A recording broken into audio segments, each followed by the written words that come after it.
Chrétiens audacieux, un podcast proposé par Portes Ouvertes. Bonjour à tous et bienvenue dans un nouvel épisode de notre podcast. On espère que vous allez bien et que vous voyez comment Dieu est à l'œuvre en vous et autour de vous.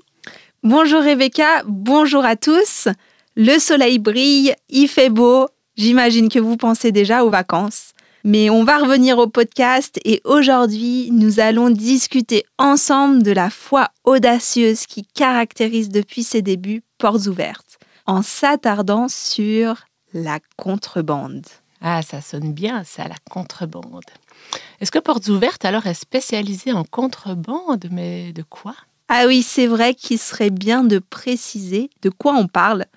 Et ce n'est pas de la contrebande de drogue, je vous rassure, ou bien de la contrebande de chocolat, même si nous le savons, nous avons le meilleur chocolat du monde en Suisse. Les Belges risquent de râler et dire que c'est pas vrai. Mais non, nous parlons ici de la contrebande de Bible. C'est fou ça d'imaginer qu'on devrait acheminer la Bible discrètement sous le manteau, comme si c'était un peu un produit illégal. Et oui, dans certains pays, il est interdit d'avoir une Bible. Et être pris avec une Bible peut coûter la prison et même la vie. Et donc, obtenir une Bible est très difficile, voire impossible, et aussi dangereux. Ouais. C'est important de le dire, de le rappeler, alors que nous croyons que la Bible, c'est la parole de Dieu, qu'on connaît Dieu, sa volonté en lisant la Bible, justement. C'est vraiment important pour les chrétiens, tous les chrétiens, mais surtout les chrétiens persécutés, d'avoir une Bible, parce que c'est comme ça qu'ils pourront être encouragés à persévérer dans la foi, c'est en lisant directement la parole de Dieu. C'est comme ça qu'ils pourront connaître de première main sa volonté. Oui, et c'est pourquoi nous croyons qu'il est tellement important d'avoir une Bible et que nos frères et sœurs puissent en avoir une. Est-ce que vous savez, toi, Rebecca, et vous qui m'écoutez, qu'il y a de nombreuses églises qui ne possèdent aucune Bible ? Ceux qui enseignent doivent voyager plusieurs heures en vélo sur des routes toutes cabossées pour aller emprunter une copie de la Bible ou même une portion de Bible pour pouvoir la consulter, pour pouvoir la lire, pour pouvoir préparer l'enseignement qu'ils veulent donner à leur église, à leur groupe de maison. Et après l'avoir consulté, ils refont des heures de vélo. C'est complètement difficile à imaginer ça pour nous, Suisses ou Français ou Occidentaux, où chaque famille chrétienne possède plusieurs Bibles à la maison. Oui, c'est vrai que c'est vraiment difficile à imaginer. Et en réfléchissant à ça, je me suis rendu compte que rien que seulement dans ma chambre, j'en ai 5. Ouais, mais t'es sûrement pas la seule. Et c'est une grâce, c'est une bénédiction. On a une Bible dans chaque traduction. Ouais, on devrait plus les lire en fait. C'est peut-être aussi un appel à ça pour nous qui les avons. On a tellement de Bibles dont certaines prennent un peu la poussière. Le fait de mettre en contexte ça avec ceux qui en ont pas ou qui font ces heures de vélo, peut-être c'est un encouragement à lire la Bible, tiens. Ouais. Tout à fait. Mais on disait que Portes Ouvertes faisait de la contrebande de Bible. Bon, il faut qu'on en dise un peu plus à nos auditeurs. Ah oui, je peux vous en dire un peu plus. En fait, Portes Ouvertes a commencé avec un homme que nous appelons Frère André, parce que c'est un peu dur de se rappeler de son prénom et de son nom, parce qu'il est néerlandais. Et ce jeune néerlandais, alors qu'il voyageait dans un pays communiste, donc derrière le rideau de fer, sous l'URSS, a vraiment senti que Dieu l'appelait à prendre soin de l'Église, cette Église qui était prête à mourir, l'Église persécutée. Et en fait, Dieu l'a vraiment interpellé par le verset dans Apocalypse 3:2, qui vraiment dit d'encourager ceux qui sont prêts à mourir, donc l'Église qui est prête à mourir. Et en rencontrant nos frères et sœurs persécutés, Frère André s'est rendu compte combien ils avaient besoin de Bible, car le régime, le gouvernement en place, avait vraiment brûlé toutes les Bibles qu'ils avaient. Et donc c'est comme ça que Frère André a commencé à transporter des Bibles à chacun de ses voyages. Il les cachait dans sa voiture, dans sa VV bleu clair, qui est assez mythique aujourd'hui. Mais voilà, il la cachait pour en amener le plus possible. Et ce qui est intéressant, c'est que aujourd'hui, mois pour mois, ça fait pile 70 ans qu'il a commencé ce ministère.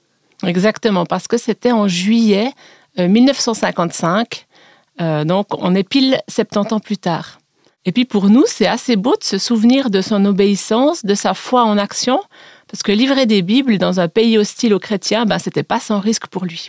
Oui, tout à fait, c'était pas sans risque, mais il est important de comprendre qu'il n'y a pas de foi sans risque. Pas de foi sans risque. Ouais, c'est quelque chose à méditer. Parce que pour nous, je ne sais pas, si quand on suit Jésus, j'ai l'impression que c'est d'abord pour nous, pour notre salut, pour notre bien-être, etc. Là, ça met vraiment les choses en perspective. Hein. Pas de foi sans risque. En tout cas, la foi à lui l'a amené à obéir et à faire des choses assez risquées. Ouais. Moi, j'avais la question, est-ce que tu sais si Frère André s'est fait arrêter lors de ses missions de contrebande de Bible? Moi, je n'ai pas vérifié. Tu sais? Oui, il est arrivé qu'il se fasse arrêter alors qu'il passait les frontières. Mais en fait, avant même de passer les frontières, il priait la prière que nous appelons maintenant la prière du contrebandier. Et donc, il priait en disant « Seigneur, quand tu étais sur terre, tu donnais la vue aux aveugles. Je te prie aujourd'hui que tu puisses rendre aveugles les yeux qui voient. » Et c'est beau parce que, selon son témoignage, il a apparemment jamais perdu une Bible, ce qui est assez incroyable. Oui, ça je sais alors qu'il l'a dit en interview, même à des médias séculiers aux États-Unis, qu'il n'avait jamais perdu une Bible. Ouais. Comme quoi la prière est tellement importante. On se rappelle qu'on ne peut rien par nous-mêmes, que sans l'intervention de Dieu, c'est voué à l'échec.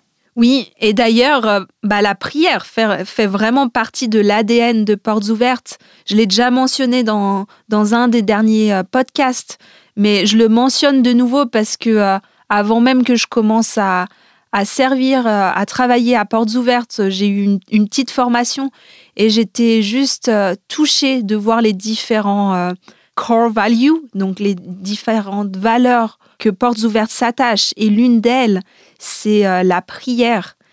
Donc ça fait vraiment partie de notre ADN. C'est quelque chose que l'on encourage à faire. C'est quelque chose qu'on fait aussi en tant qu'équipe chaque matin.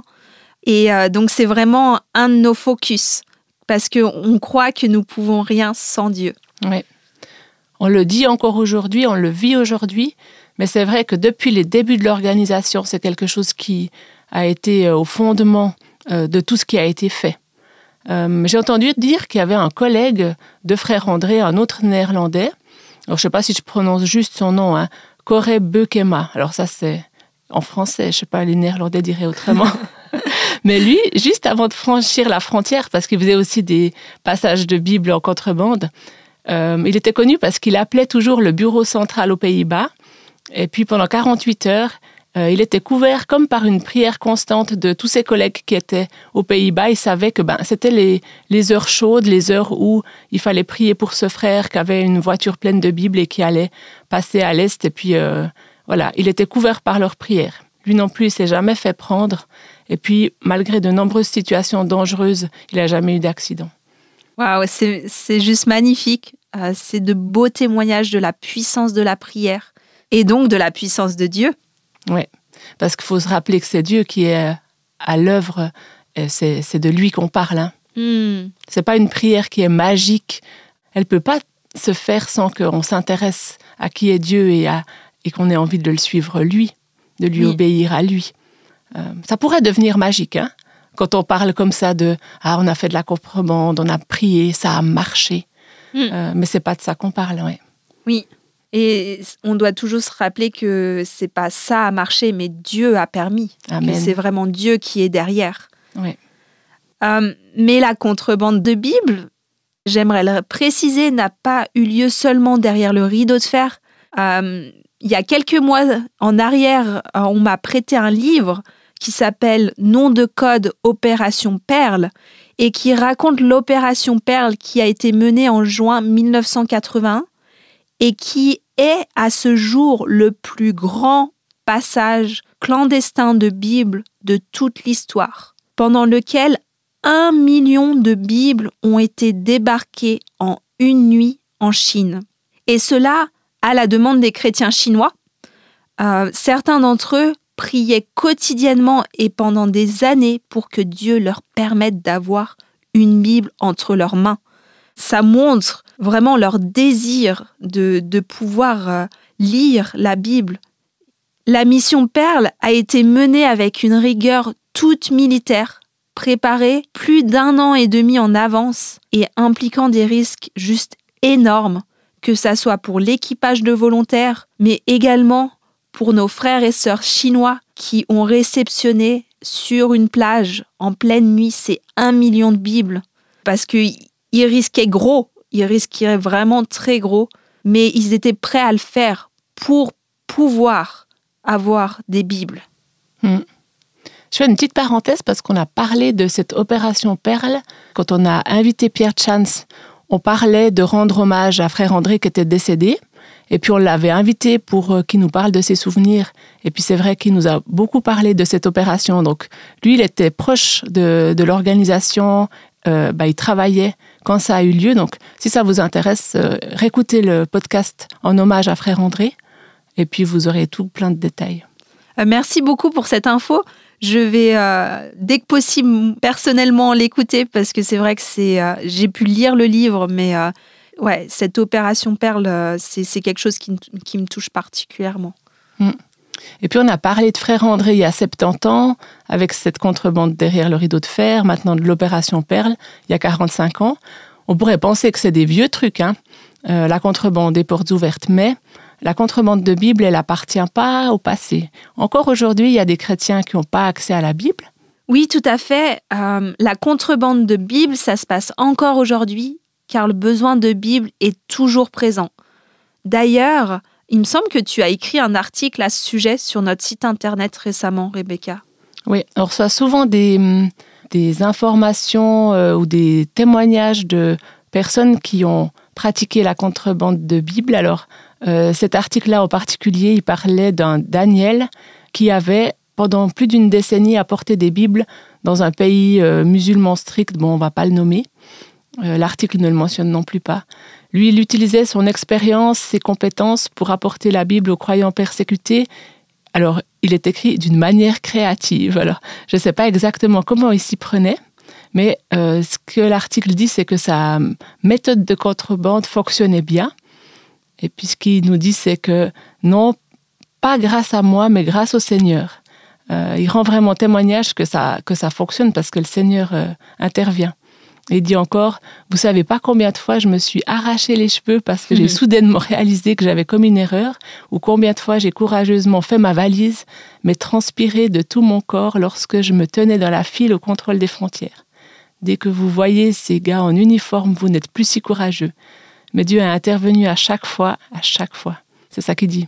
Waouh, c'est beau. Et d'ailleurs, j'ai lu cet article récemment, et ce qui m'avait interpellée, c'est qu'il raconte comment, alors qu'il était à la frontière, il avait vraiment un colis de Bible, et un des douaniers a décidé d'ouvrir ce colis.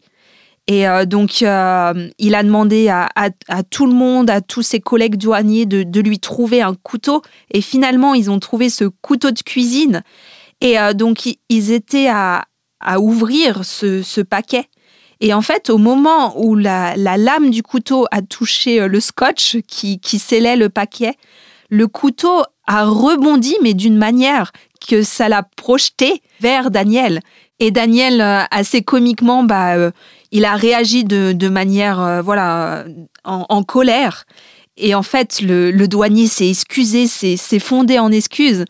Et ça a permis qu'il passe sans même que le colis soit ouvert. Donc c'est assez marrant, cette histoire de couteau de cuisine qui, au final, a sauvé la situation. Ouais, ça a détourné l'attention. Puis il a pu réagir comme ça en surréagissant pour que le douanier s'excuse puis qu'on lui fiche la paix, en fait, qu'il puisse passer quand même. Mais là, il a eu bien chaud. Hein. Ouais, je pense qu'il a sué. Hein. Ouais. Et donc oui, on voit que la contrebande de Bible, c'est actuel parce qu'il y a encore des besoins aujourd'hui. Donc là, on vous parle de Daniel, Donc, on vous transmet des témoignages que nous, on entend du terrain. Mais ce que je trouve intéressant, c'est que, en fait, on connaît, nous, personnellement, des personnes qui ont dernièrement amené des Bibles. Et ça se trouve, vous qui nous écoutez, vous en connaissez aussi. En effet, il y a un de nos collègues qui est parti aussi récemment avec une petite équipe en Suisse romande pour aller livrer 80 Bibles. C'était ce printemps. Donc ouais, ça existe encore bien. Et moi, j'ai appris dernièrement que mon papa a voyagé avec Portes Ouvertes il y a quelques années pour également livrer des Bibles. J'étais impressionnée de savoir que, ah oui, je connais des personnes proches qui font ça. Alors, comme c'est les vacances, peut-être qu'il y en a qui vont passer des postes de douane, des frontières, alors de manière totalement sereine, parce qu'on espère que dans vos bagages, il n'y a rien de particulier. Mais qui sait, peut-être que ça peut vous interpeller et puis qu'un jour, vous deviendrez vous aussi un contrebandier de Dieu. Ouais, peut-être, hein, qui sait, seul Dieu le sait. Et ce qui me frappe particulièrement dans notre discussion, c'est de voir le prix que nos frères et sœurs sont prêts à payer afin d'avoir en leur possession une Bible ou bien juste un morceau de Bible.